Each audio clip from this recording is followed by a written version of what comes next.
Good evening.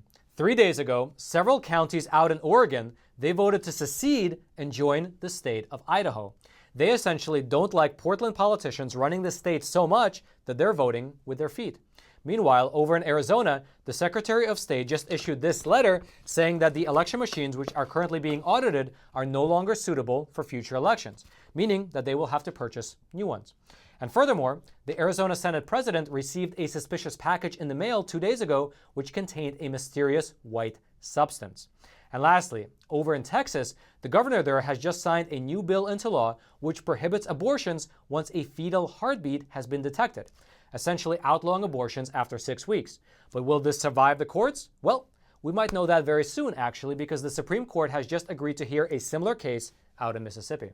Let's go through these stories together. This is your daily Facts Matter update, and I'm your host, Roman from the Epoch Times. Now let's begin today's discussion out in Oregon. But actually, just before we do, as a quick aside, right there at the top of the description box is a link to Epoch TV, our brand new no censorship platform where you can find all of the awesome Epoch Times shows, like The Larry Elder Show, Crossroads with Joshua Phillip, American Thought Leaders, China in Focus, Life and Times, and our show, Facts Matter. And on there you will find exclusive episodes that you can only find on Epoch TV. In fact, this weekend we will have an exclusive episode on there that you will not be able to find on YouTube. Again, that link will be there. Hope you subscribe. And now let's really move on over to Oregon. Or is it actually Idaho? Well, that'll depend on what will happen in the course of the next several months. That's because 3 days ago, several counties out in Oregon, they voted to secede and instead join the state of Idaho. So this is a pretty long shot movement being led by a group called Move Oregon's Border for a Greater Idaho, and it aims at having the eastern counties of Oregon, which are mostly rural, join Idaho, because they believe that they would be better off with Idaho's more conservative political leadership. The argument is that state politics in Oregon has long been dominated by politicians out in Portland, who, as you can imagine, are significantly more left-leaning than the rural counties on the eastern side of the state. And so, 3 days ago, voters in Malheur, Sherman, Grant, Baker, and Lake counties, they approved various different measures which require that county officials begin taking steps to look into moving the Idaho border west to incorporate these counties. Here's how one of the lead petitioners explained it to media outlets. This election proves that rural Oregon wants out of Oregon. If Oregon really believes in liberal values such as self-determination, the legislature won't hold our counties captive against our will. If we're allowed to vote for which government officials we want, we should be allowed to vote for which government we want as well. And by the way, besides these 5 counties which just voted in favor of this move, last year there were another 2 counties in Oregon, Jefferson and Union counties, which also approved measures to begin the process of moving into Idaho. And so right now in total, there are 7 Oregon counties trying to break away. And furthermore, in an upcoming election, 2 more of Oregon's counties, Harney and Douglas counties, will be voting on a similar measure to break away from the state. If those go through, that'll be a total of 9 counties. Now, politicians in the state of Idaho seem to be viewing this whole thing positively. For instance, the governor of Idaho, Mr. Brad Little, this is what he told Fox News last year. They are looking at Idaho fondly because of our regulatory atmosphere, our values. That doesn't surprise me one bit. What they're interested in is they would like to have a little more autonomy, a little more control, a little more freedom, and I can understand that. Furthermore, 2 Idaho state representatives are planning to introduce a bill within the next 6 months to relocate the Idaho-Oregon border. However, this whole bid is a very long shot because in order for it to happen, in order for it to go through, it would require a formal vote in the Oregon legislature, which is of course controlled by Democrats. And if that somehow passes through, Oregon and Idaho would then have to come up with a deal, which would then have to be ratified by the U.S. Congress. And by the way, just as a short aside, in terms of how common this type of thing is, throughout the course of American history, changing state lines has been a very rare occurrence, and when it has happened, it all took place before the turn of the 20th century. A few notable examples include how in 1792, the state of Kentucky was actually carved out of Virginia's territory. In 1820, the state of Maine was created from Massachusetts. And of course, in 1863, the one most people are familiar with, West Virginia was admitted into the Union after breaking away from Virginia proper during the Civil War. And so who knows, maybe these 7 counties will be successful at breaking away from Oregon and formally joining Idaho. only time will tell. If you would like to read the full story for yourself, the link to that will be in the description box below this video for you to check out. And by the way, that is that same little description box that is right below that like button that I hope you take a moment to smash. Because videos that are like this, talking honestly about what is happening in this world, are routinely censored by big tech giants like YouTube. However, when you smash that like button below this video, you are forcing the YouTube algorithm to share this video out to potentially thousands of more people, letting the truth be known far and wide. And now let's move on over to Arizona. As we've already discussed in several previous episodes, the Arizona State Senate is conducting a fairly large-scale audit of the 2020 election over in Maricopa County, which, by the way, in case you're unaware, Maricopa County is the largest county in Arizona. About 61% of all Arizonians live in that one county. And as a part of that audit, the Arizona State Senate is doing a hand recount of 2.1 million ballots. They are looking for any possible IT breaches that might have occurred, and they are also examining close to 400 tabulation machines which were used during the election. Now, due to a scheduling conflict, the hand recount has been on pause since last Friday, and it is set to restart this upcoming Monday.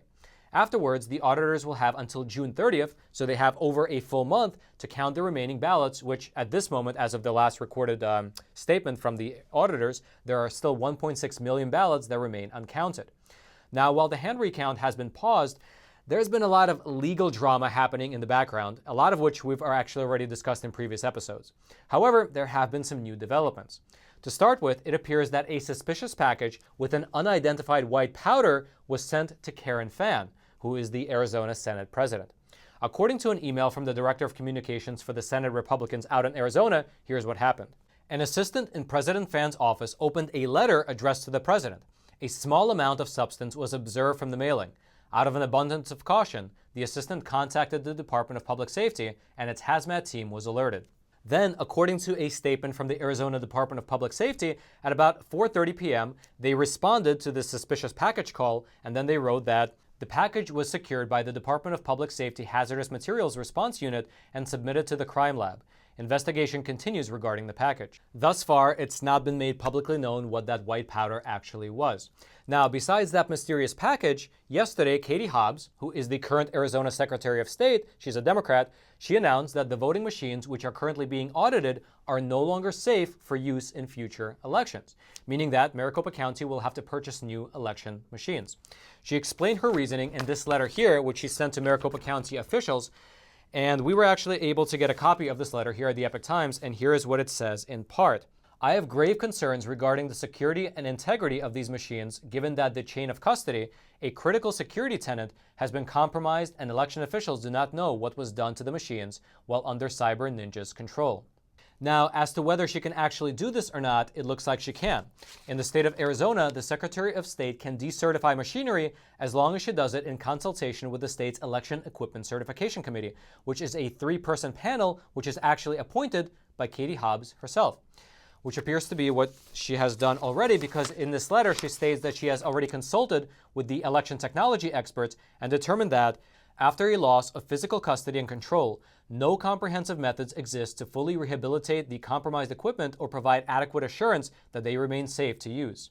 And so what this ultimately looks like is that out in Arizona, the Arizona State Senate cannot do a forensic audit of these machines because they don't have the passwords. And it also looks like the Arizona taxpayers will have to foot the bill for another set of these Dominion machines. Now, aside from this letter, there were a few interesting developments that came out of the Arizona Senate meeting from earlier in the week.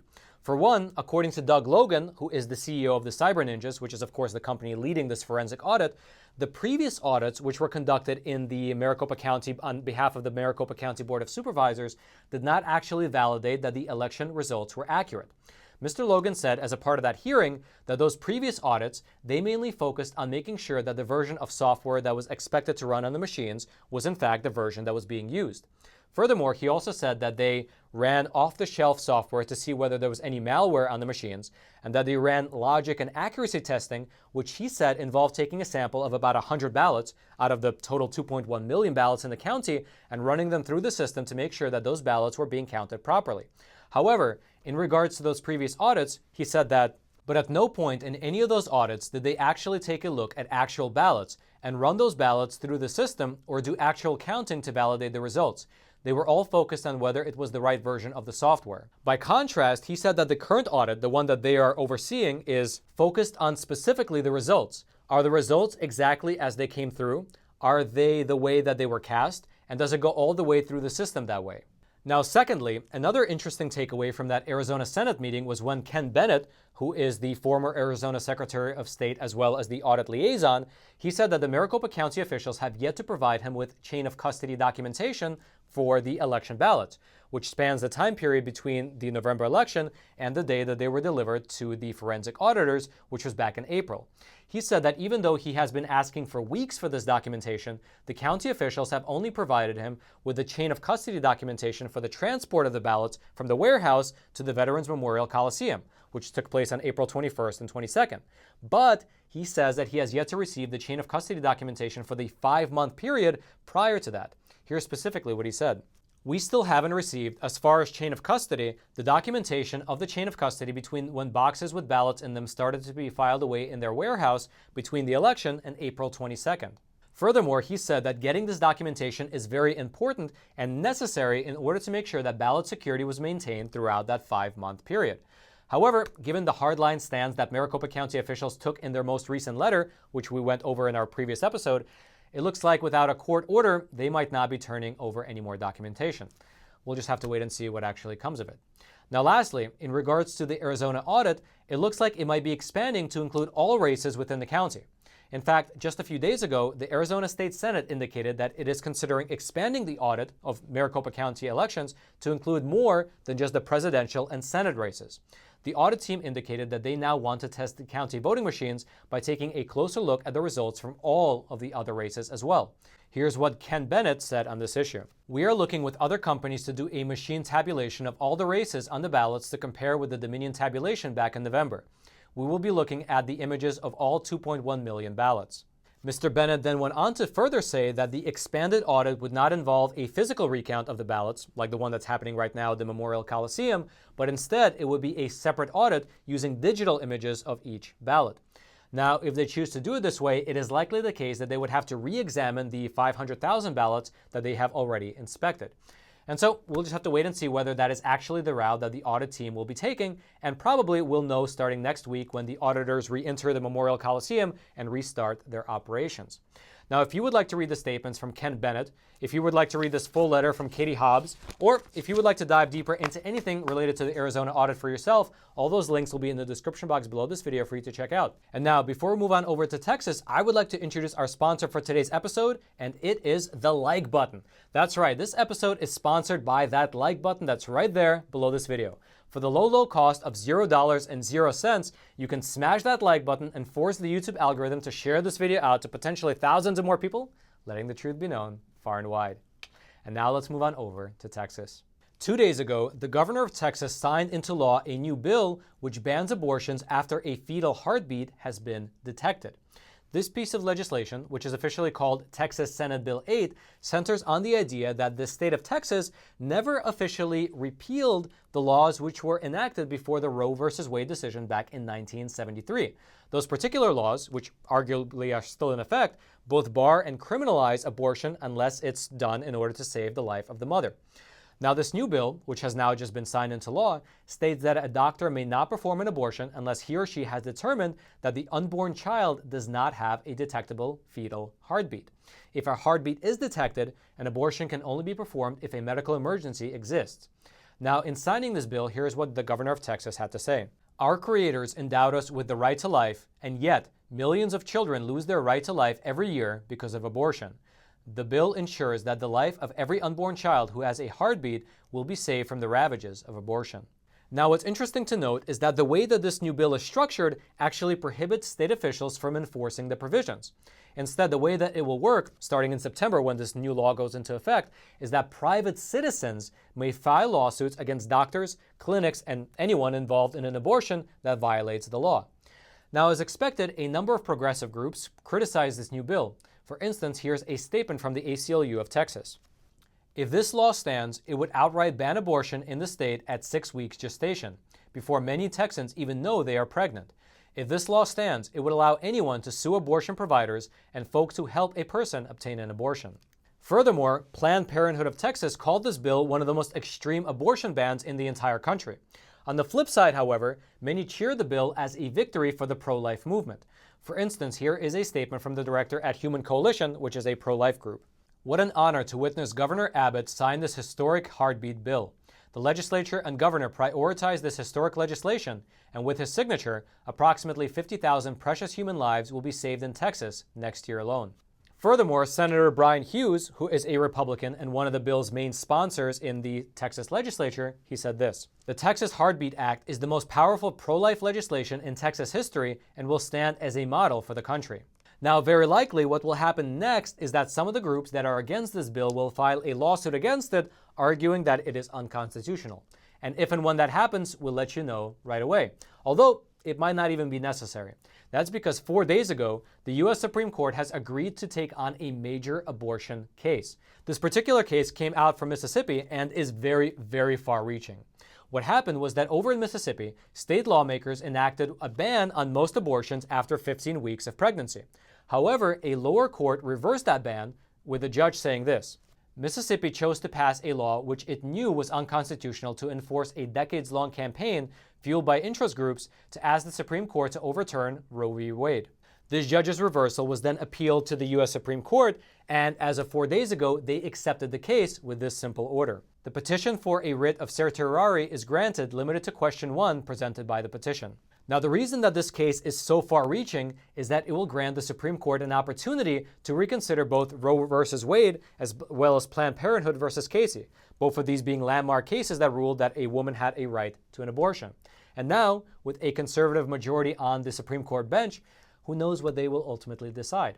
Arguments in the case will begin starting in October, so 5 months from now. And if you would like to read more about this case either out in Mississippi or in Texas, both of those links will be in the description box below this video for you to check out. And then lastly, as we already discussed in several previous episodes, on the very same day that Joe Biden was sworn into office, YouTube made the unilateral decision to demonetize our program. We can now no longer run any ads before, during, or after episodes, and the Super Chat feature has just been disabled. They're essentially snuffing out our independent journalism. However, we here at the Epoch Times have launched something very cool. It's called Epoch TV. It's our brand new no-censorship video platform where you can find all of the awesome Epoch Times' programs like The Larry Elder Show, Crossroads with Joshua Phillip, American Thought Leaders, China in Focus, Life and Times, and our show Facts Matter. And on there you will find exclusive episodes that you cannot find here on YouTube. In fact, this weekend we will be publishing an exclusive episode that you will not be able to find here on YouTube. Again, that link will be right there in the description box below. I hope you click on it, I hope you subscribe, and I hope that you join us on this journey of exploring this beautiful world through honest journalism based in truth and tradition. And now lastly, if you haven't already, smash that like button for the YouTube algorithm, subscribe to this YouTube channel if you haven't already, in order to get this type of honest news content delivered directly into your YouTube feed while you still can. And until next time, I'm your host, Roman from the Epoch Times. Stay informed and stay free.